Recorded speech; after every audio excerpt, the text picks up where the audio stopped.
वालेकुम, welcome to our family. क्या आप जानते हैं कि हमें वाउल्स की जरूरत कब और क्यों होती है? वाउल्स तो हर जबान में होते हैं, किसी में कम और किसी में ज्यादा।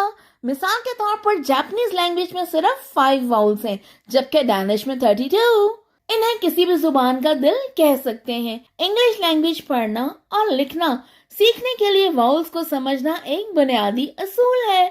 वाउल्स अल्फाज को मायने देते हैं और ऐसे पैटर्न्स बनाते हैं जो दुरुस्त तरीके से पढ़ने की सलाहियत में मदद करते हैं। उर्दू जुबान में 4 वाउल्स हैं जिन्हें मुसव्वता भी कहते हैं।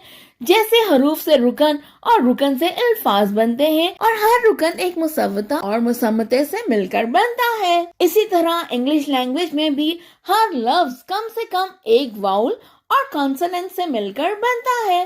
दर हकीकत इंग्लिश लैंग्वेज में हमें सबसे छोटे अल्फाज एक हरफी मिलते हैं जो कि वाउल हैं।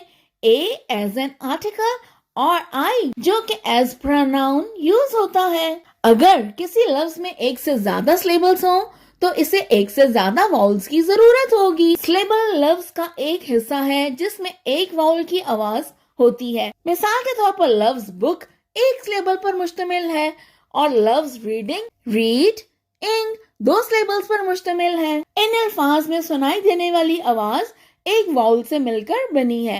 अगर आप ये जानना चाहते हैं कि ये सिलेबल्स क्या हैं और बच्चों को ये सिखाना क्यों जरूरी है तो कमेंट सेक्शन में हमें जरूर बताइए।